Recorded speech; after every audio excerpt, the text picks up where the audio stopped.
সড়ক পরিবহন এবং সেতুমন্ত্রী আওয়ামী লীগের সাধারণ সম্পাদক ওবায়দুল কাদেরের চিকিৎসার বিষয়ে সবশেষ অবস্থা জানাতে বঙ্গবন্ধু শেখ মুজিব মেডিকেল থেকে যোগ দিচ্ছেন সহকর্মী কামরুল হাসনাত। ওবায়দুল কাদেরের স্বাস্থ্যের উন্নতির বিষয়ে চিকিৎসকেরা কি বলেছেন, এ বিষয়ে সবশেষ কি তথ্য আছে আপনার কাছে?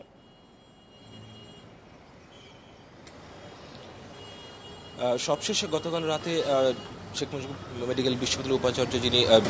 কনককান্তি বড়ুয়া যেটা বলেছিলেন যে ওনার শারীরিক অবস্থা কিছুটা উন্নতি হয়েছে এবং তাকে সকাল 10টা পর্যন্ত সিঙ্গাপুরে যাওয়ার বিষয়টি এখনও নিশ্চিত করতে পারেনি, কারণ তিনি কিন্তু এখনও হাত পা নাড়াচ্ছেন, কথা বলতে পারছেন না, কিন্তু ইশারা ইঙ্গিতে কথা বলছেন। আরেকটা যেটা বিষয় ছিল, গতকাল থেকে তার কিন্তু প্রস্রাব বন্ধ হয়ে গিয়েছিল, সেটা কিন্তু স্বাভাবিক হয়েছে বলে চিকিৎসকরা জানিয়েছেন। যেটা বলতে চাই যে গতকাল সকাল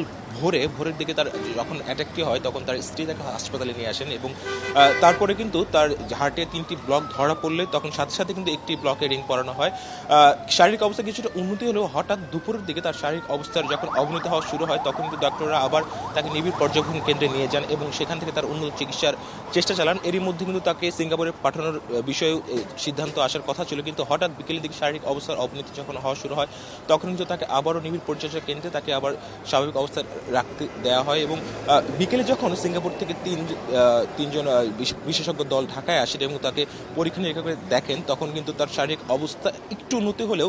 তিনি কিন্তু পুরোপুরি সংখ্যামুক্ত হননি বলে তারা জানান। তারা কিন্তু কোনো প্রকার রিস্ক না নেওয়ার জন্য কিন্তু সিঙ্গাপুরে যাওয়ার বিষয়টি সকাল 10টা পর্যন্ত স্থগিত রাখতে চেয়েছেন, কারণ সিঙ্গাপুরে নিয়ে যাওয়ার জন্য যে এয়ার অ্যাম্বুলেন্স দরকার সেই অ্যাম্বুলেন্সে কিন্তু আইসিইউ এর পর্যাপ্ত ইকুইপমেন্ট না থাকায় যদি শারীরিক অবস্থায় বিমানে কোনো ধরনের সমস্যা হয় সেক্ষেত্রে কিন্তু তারা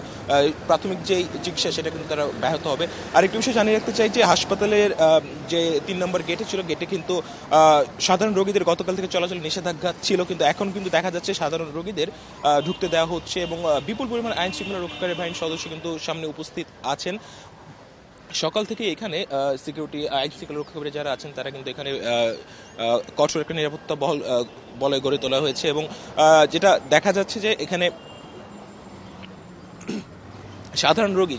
রোগী ছিল তারা কিন্তু গতকাল রাত থেকে এখানে